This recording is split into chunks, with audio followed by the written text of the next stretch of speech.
না, এটা হতেই পারে না। একজন গ্রামের মূর্খ মহিলার কাছে আমি কিছুতেই হারতে পারবো না।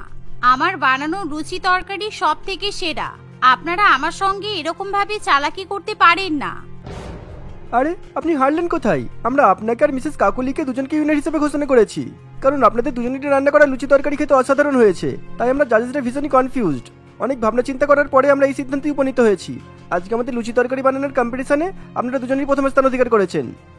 এরকম কথা শুনে নির্মলা খুবই রেগে যায়। না, আমি কিছুতেই বিশ্বাস করব না। আপনারা মিথ্যা কথা বলছেন। আর এই যে তুমি কোনো কথা বলছো না কেন? তুমি নিশ্চয়ই এই জাজেসগুলোকে টাকা খাইয়েছো যাতে তোমাকে উইনার হিসেবে ঘোষণা করা হয়, তাই তো? আমার মনে হচ্ছে আপনারা কোথাও একটা তো গন্ডগোল করছেনই। আপনারা দর্শকদেরকেও আমাদের রান্না করা লুচি তরকারি খাইয়ে জিজ্ঞাসা করুন যে কার লুচি তরকারি সব থেকে সেরা। আরে আমরা টাকা খেতে যাব কেন? বরং এই কম্পিটিশনের বিজেতাকে আমরা 10 লক্ষ টাকা পুরস্কার দেব। সুতরাং এখানে আমাদের কোনো উদ্দেশ্য নেই। আমরা কোনো রকম পক্ষপাতিত্ব করছি না। এনিওয়ে, আপনার যদি আপত্তি থাকে, আমরা একে একে আমাদের অডিয়েন্সদের আপনাদের দুজনেরই রান্না করা লুচি তরকারি খাইয়ে দেখতে চাই। আর আমাদের অডিয়েন্সরা যা সিদ্ধান্ত নেবে তাই আমরা মেনে নেব। এই শুনে একে একে সেখানে উপস্থিত সমস্ত দর্শকবৃন্দকে স্টেজের উপর ডাকা হয়। আর তাদের সবাইকে একে একে লুচি তরকারি খাওয়ানোর পর জিজ্ঞাসা করা হয় কে সবচেয়ে ভালো লুচি তরকারি রান্না করেছে। কিন্তু সেখানে হাজারখানেক দর্শক উপস্থিত থাকায় নির্মলে এবং কাকুলির বানানো লুচি তরকারি কম পড়ে যায়। তাই তারা আবার নতুন করে লুচি তরকারি বানিয়ে দর্শকদের খাওয়াতে শুরু করে। এভাবেই 1 ঘন্টার কম্পিটিশন 10 ঘন্টা ধরে চলতে থাকে। কিন্তু সেই কম্পিটিশনের কে আসল বিজেতা সেটা কেউই নিশ্চিত করতে পারে না। তাই নির্মলা কাকুলির উপর ভীষণ পরিমাণে চটে যায়। আজ থেকে 6 মাস আগে কাকুলির সঙ্গে নির্মলার প্রথম আলাপ হয়। কি হলো, কে আপনি? কখন থেকে কলিং বেল বাজিয়েই চলেছেন। আপনাকে তো ঠিক চিনতে পারছি না। ও বুঝেছি, তুমি মালতী তাই তো? আমাদের বাড়ির নতুন কাজের বউ? না না, আমি কাজের বউ না। আমি তো তোমাদের এই বিল্ডিং এ নতুন থাকতে এসেছি গো। আমরা মালতীপুর গ্রাম থেকে এসেছি। আমরা এখন থেকে তোমাদের নতুন প্রতিবেশী। ইস কি অবস্থা! এখন এই সোসাইটিতে গ্রামের লোকজন এসে বাস করতে শুরু করেছে। এ বাবা, আমাদের সোসাইটির স্ট্যাটাস একেবারে নষ্ট হয়ে যাচ্ছে। যাই হোক, কতদিনের জন্য এখানে থাকতে এসেছো? গ্রাম থেকে থাকতে এসেছো। এখানকার ফ্ল্যাটের ভাড়া কত সেটা জানো তো? ভাড়া না দিতে পারলে কিন্তু ঘাড় ধাক্কা দিয়ে এখান থেকে তাড়িয়ে দেওয়া হবে। আরে আমরা ভাড়াই থাকতে আসিনি গো। আমার বর তো নতুন 3টে ঘরওয়ালা বড় ফ্ল্যাট কিনেছে। আচ্ছা যাই হোক, এই নাও, আমি তোমাকে লুচি তরকারি আর পায়েস দিতে এসেছি।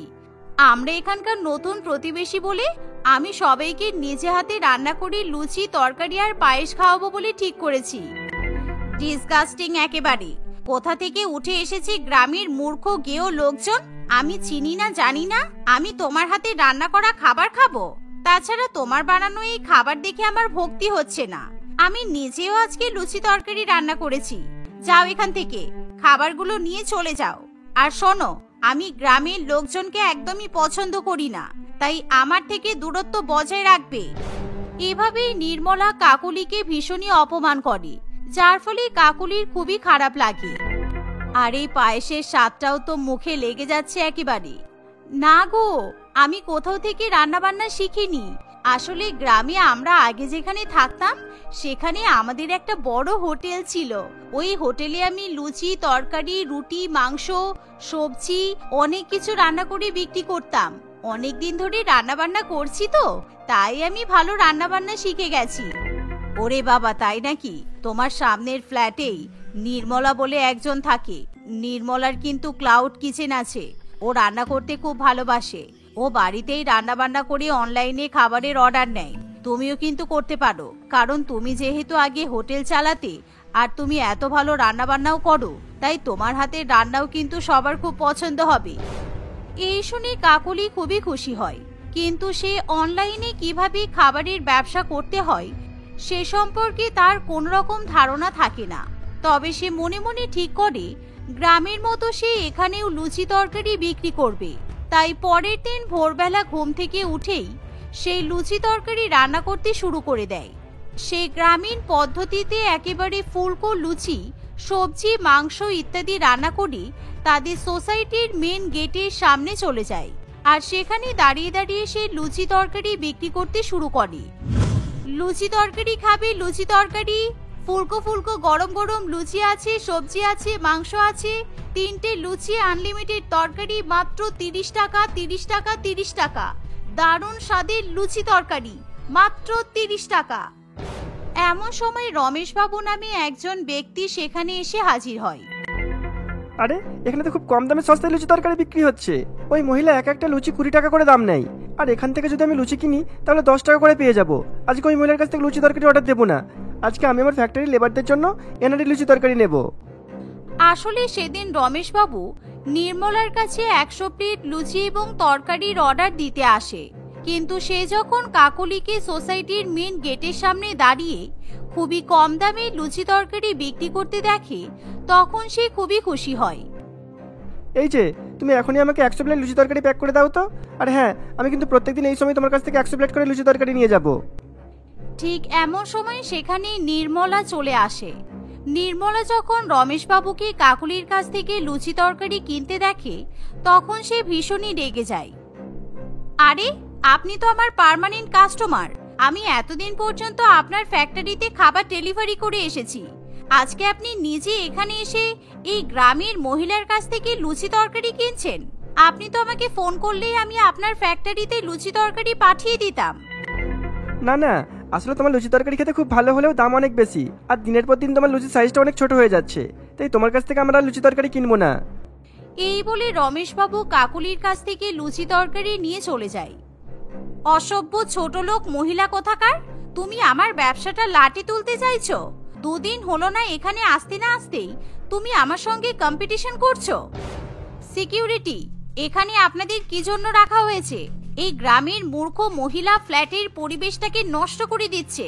এখানে ভদ্র পরিবারের লোকজনেরা থাকে। সোসাইটির মেন গেটের সামনে এভাবে দাঁড়িয়ে দাঁড়িয়ে লুচি তরকারি বিক্রি করা যাবে না। এটা কি ফুটপাত নাকি যে এখানে দাঁড়িয়ে দাঁড়িয়ে ভিখারিদের মতো লুচি তরকারি বিক্রি করা যাবে? আরে বৌদি, তুমি বেকার বেকার ওনাকে এভাবে অপমান করছো। উনি কিন্তু খুব সহজ সরল মনের মানুষ, উনি গ্রাম থেকে এসেছে, তাই দয়া করে ওনার সঙ্গে এরকম খারাপ ব্যবহার করো না। দিদি, তুমি আমার সঙ্গে চলো, ফ্ল্যাটের বাইরে এরকম ভাবে দাঁড়িয়ে দাঁড়িয়ে লুচি তরকারি বিক্রি করা ঠিক নয়।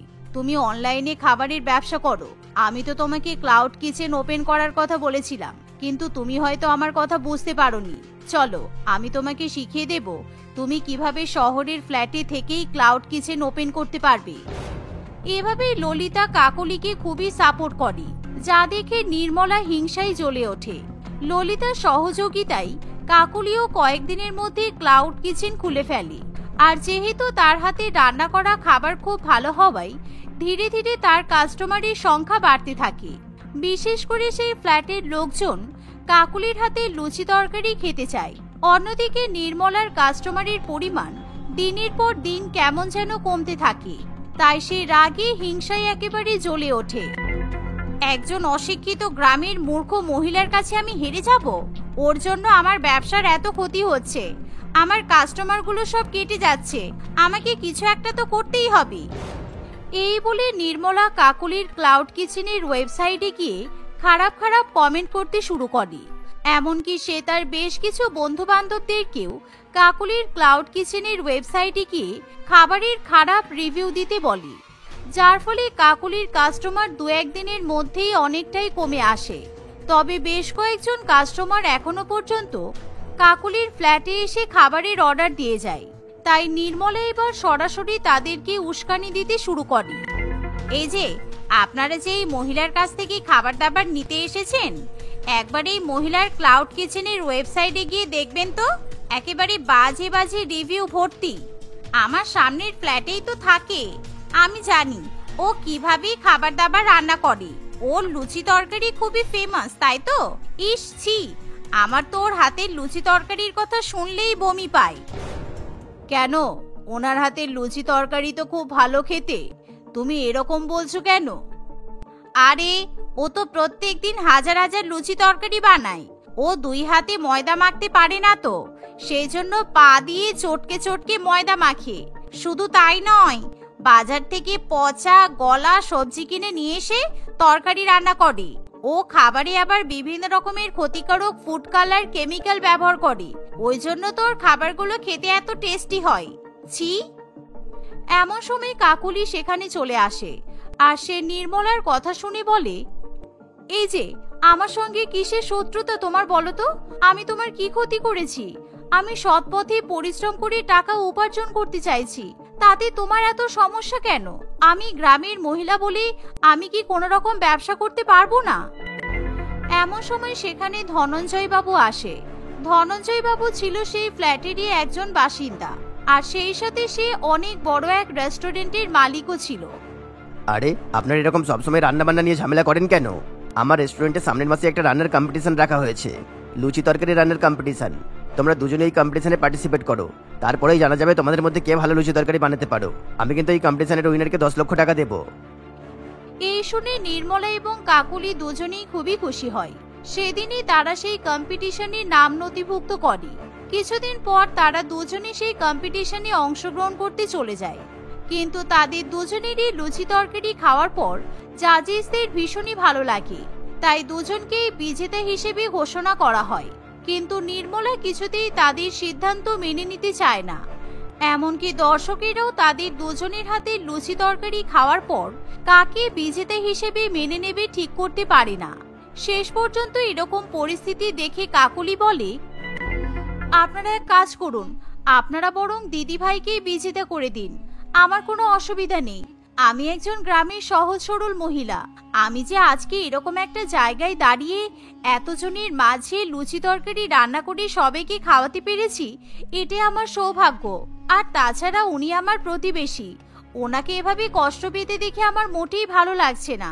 তাছাড়া আমি কিন্তু টাকার জন্য এখানে অংশ নিতে আসিনি, শুধুমাত্র নতুন রকমের অভিজ্ঞতা অর্জন করার জন্যই আমি এখানে এসেছি। কাকুলির এরকম মানসিকতা দেখে সেখানে উপস্থিত লোকেরা খুবই খুশি হয়, আর কাকুলিকে উদ্দেশ্য করে সবাই জোরে জোরে করতালি দিতে শুরু করে। শেষ পর্যন্ত কাকুলির কথা মেনে নিয়ে জাজেসরা বাধ্য হয়ে নির্মলার হাতে 10 লক্ষ টাকা তুলে দেয় এবং নির্মলাকে বিজেতা হিসেবে ঘোষণা করা হয়। কিন্তু নির্মলা এবার কিছুতেই সেই 10 লক্ষ টাকা নিতে চায় না। আমাকে ক্ষমা করে দাও বোন, আজকে তোমার উচ্চ মানসিকতার সামনে, তোমার সরলতার সামনে আমি হেরে গেলাম। আজ থেকে আমরা প্রতিবেশী নই, আমরা দুই বোন। আমি তোমার উপর অনেক হিংসা করেছি, কিন্তু তুমি সত্যিই খুব ভালো মনের মানুষ, আর তোমার রান্না আমার রান্না থেকে অনেক ভালো হয়, এতে কোনো সন্দেহ নেই। আসলে আমি এত ভালো লুচি তরকারি কখনোই রান্না করতে পারতাম না। আমি তো একদিন লুকিয়ে লুকিয়ে তোমার লুচি তরকারির রেসিপি দেখে নিয়েছিলাম, আর আজকে আমি তোমার রেসিপি ফলো করেই লুচি তরকারি রান্না করেছি। তাই এই কম্পিটিশনের বিজেতা তুমি, আমি নই। এই বলে নির্মলা সেই 10 লক্ষ টাকা কাকুলির হাতে তুলে দেয়। সেদিন থেকে নির্মলা এবং কাকুলি দুজনেই খুব ভালো বন্ধু হয়ে ওঠে। এমনকি তারা দুজনে একসঙ্গে এবার ক্লাউড কিচেনের বিজনেস করতে শুরু করে। এমনকি 1 বছরের মধ্যেই তারা দুজনে একটা অনেক বড় রেস্টুরেন্ট খুলে ফেলে। সেখানে বিভিন্ন রকমের শহুরে মডার্ন খাবারের পাশাপাশি গ্রামীণ বিভিন্ন রকমের বাঙালি খাবারও বিক্রি করা হয়। রিয়া, মৌলি এবং প্রিয়াঙ্কা তিনজনেই ক্লাস 10-এর ছাত্রী ছিল। তারা তিনজনে পড়াশোনাতে খুবই ভালো ছিল। প্রত্যেক বছর তারা তাদের ক্লাসে প্রথম, দ্বিতীয় এবং তৃতীয় স্থান অধিকার করত। পড়াশোনায় ভালো হওয়ার জন্য স্কুলের সমস্ত টিচাররা তাদেরকে খুবই ভালোবাসতো, আর সেই কারণেই তারা তিনজনে অহংকারী প্রকৃতির ছিল। তারা তাদের ক্লাসের অন্য কোনো স্টুডেন্টের সঙ্গেই কথা বলতো না। এই, আমি না কালকে রাতে একটা মুভি দেখেছি, সিনেমাটা খুবই রোমান্টিক ছিল, আর হিরোটা যা হ্যান্ডসাম ছিল না, কি বলবো। ওই ফিল্মের হিরোটা যতই হ্যান্ডসাম আর রোমান্টিক হোক না কেন, আমার কাছে আমার ফেভারিট হিরো শাহরুখ খান, আর শাহরুখ খানই থাকবে। উফ, আজকে ভীষণ গরম লাগছে বল। কই, আজকে তো খুব বেশি গরম পড়েনি। তুই কি স্নান করে আসিসনি? ও বুঝেছি, তুই দিনে দিনে অনেক বেশি হট হয়ে যাচ্ছিস, সেই জন্য তোর এত গরম লাগছে। কি রে প্রিয়াঙ্কা, ঠিক বললাম তো? এভাবেই তারা 3 বন্ধু ক্লাসরুমে বসে নানান রকম বিষয় নিয়ে আলোচনা করতে থাকে। ঠিক সেই সময় তাদের ক্লাস টিচার সঙ্গীতা ম্যাডাম সেখানে চলে আসে এবং তাদেরকে ওই সমস্ত বিষয়গুলো আলোচনা করতে দেখে ফেলে। কি হচ্ছে তোমাদের তিনজনের? তোমরা তিনজন এত ভালো স্টুডেন্ট আর ক্লাসরুমে বসে তোমরা এসব বিষয় নিয়ে আলোচনা করছো? তোমাদের লজ্জা করছে না? পড়াশোনা নেই তোমাদের? সামনেই তো তোমাদের মাধ্যমিক পরীক্ষা। এভাবে সঙ্গীতা ম্যাডাম তাদের তিনজনকে খুবই বকাবকি করে। তারা তিনজনে ম্যাডামকে সরাসরি কিছু বলতে পারে না, কিন্তু মনে মনে তারা ম্যাডামের উপর খুবই রেগে যায়। সেদিনের পর থেকে সঙ্গীতা ম্যাডামকে দেখলেই তারা ম্যাডামকে নিয়ে আজে বাজে আলোচনা করত এবং নিজেদের মধ্যে হাসি মজা করত। সঙ্গীতা ম্যাডাম বুঝতে পারলেও তাদেরকে কখনো কিছু বলতো না। একদিন স্কুলে আসার সময়, কি রে মৌলি, তুই আজকে এত দেরি করলি কেন? আমি আর প্রিয়াঙ্কা কখন থেকে তোর জন্য দাঁড়িয়ে আছি। কি করছিলি তুই এতক্ষণ বলতো? রাস্তায় কোনো বয়ফ্রেন্ড পেয়ে গিয়েছিলি নাকি? আরে না রে, দেখছিস না আজকে কত গরম পড়েছে। এই গরমের মধ্যে স্নান করতে ঢুকলে বাথরুম থেকে আর বেরিয়ে আসার ইচ্ছাই করে না। মনে হয় বাথটাবে জলের মধ্যে সারা দিন বসে থাকি। অনেকক্ষণ ধরে স্নান করতে গিয়ে দেরি হয়ে গেল রে।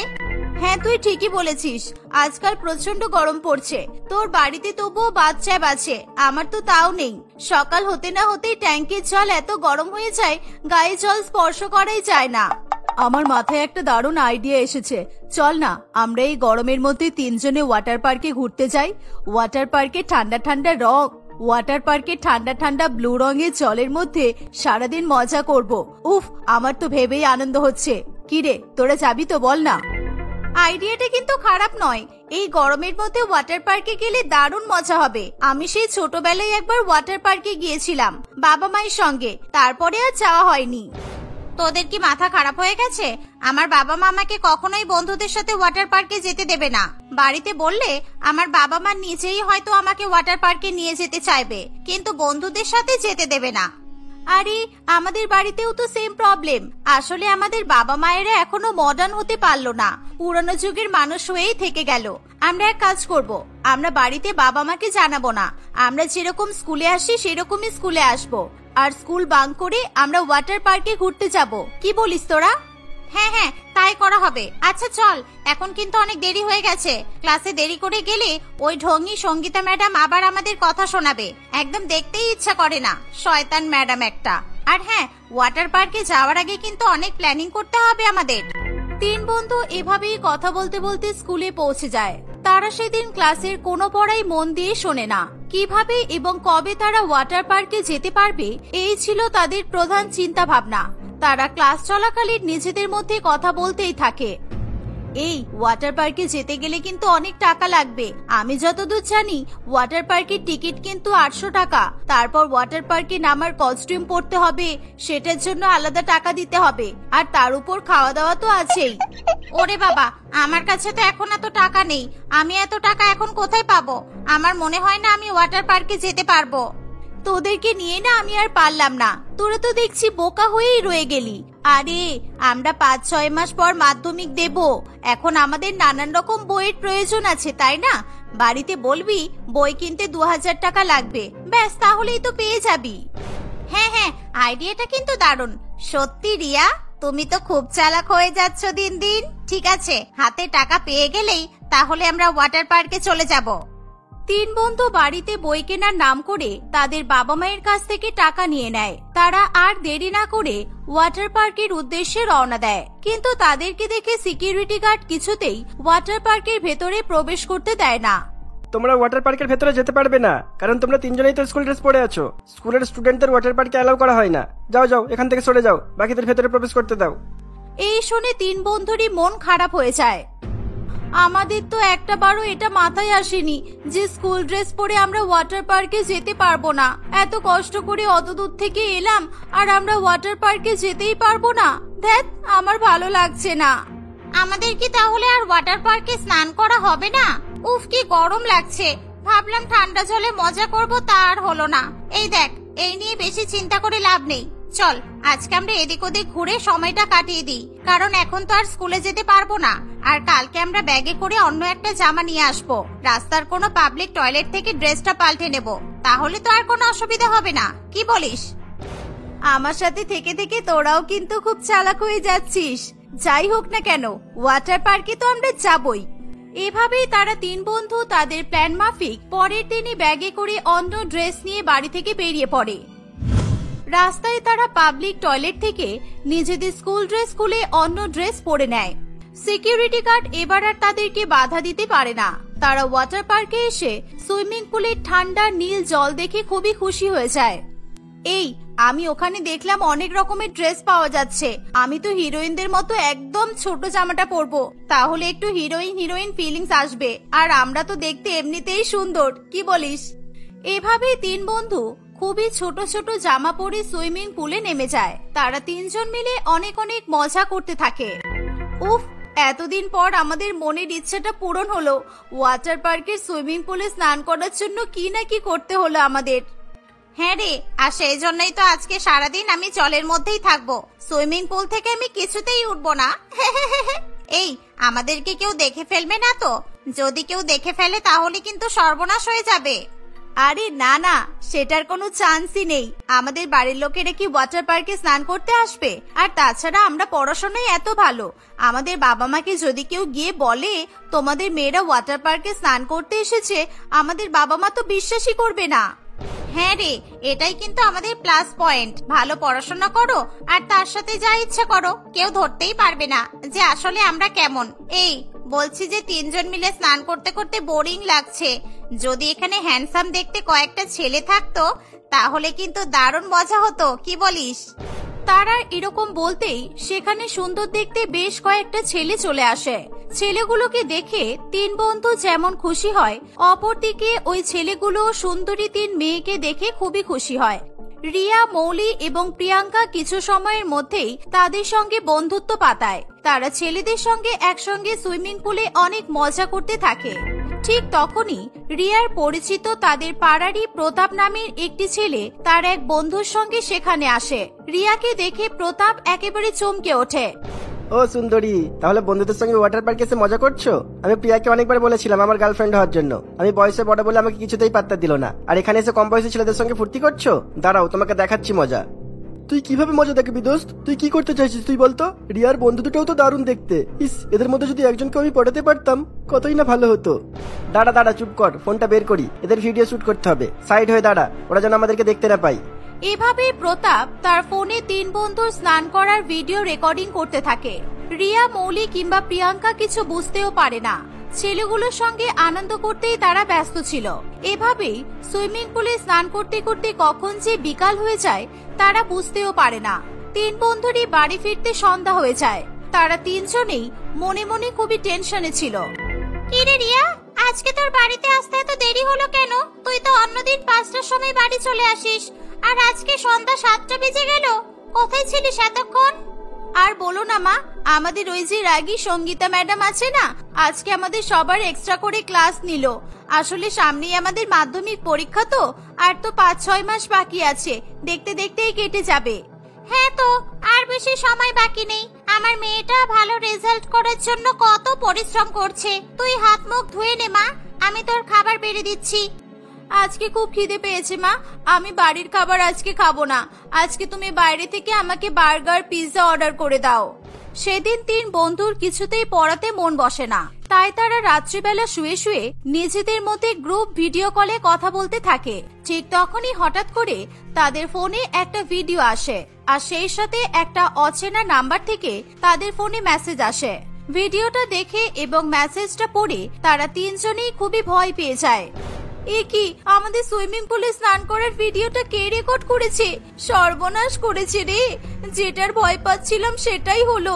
এই ব্ল্যাকমেলার তো আমাদের কাছে 50,000 টাকা চাইছে, না হলে বলছে ভিডিওটা ভাইরাল করে দেবে। আমার খুব ভয় করছে, আমার বাবা মা যদি এই ভিডিওটা দেখতে পায় তাহলে তো আমাকে মেরেই ফেলবে।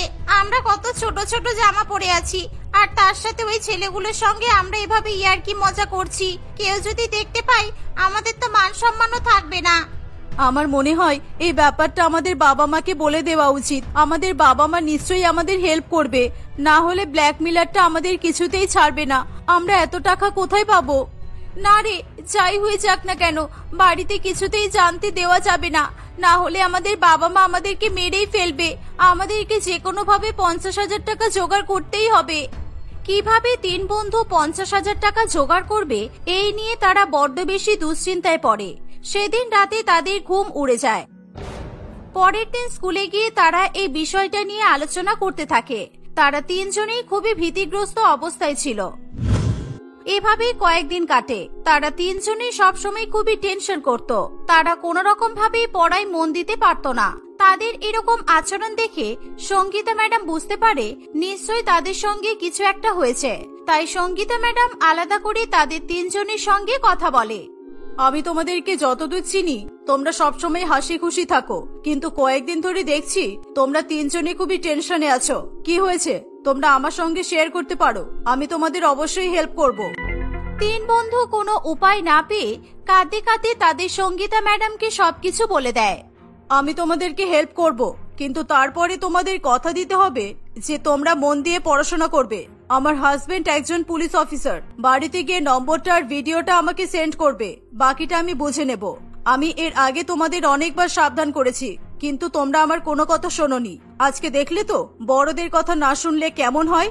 সঙ্গীতা ম্যাডাম ওই ভিডিওটা এবং ফোন নাম্বারটা তার হাজবেন্ডকে দিয়ে দেয়। দুদিনের মধ্যে মিস্টার কমল প্রসাদ প্রতাপ ও তার সঙ্গীকে খুঁজে বের করে। সাইবার ক্রাইম করার অপরাধে তাদেরকে গ্রেপ্তার করা হয়। সেই সাথে তাদের ফোন থেকে তিন বন্ধু সুইমিং পুলে স্নান করার ভিডিওটাও ডিলিট করে দেওয়া হয়। রিয়া, মৌলি এবং প্রিয়াঙ্কা এই ঘটনার পর থেকে নিজেদেরকে পুরোপুরি পরিবর্তিত করে ফেলে। তারা মন দিয়ে পড়াশোনা করে মাধ্যমিকে খুবই ভালো নম্বর পায়।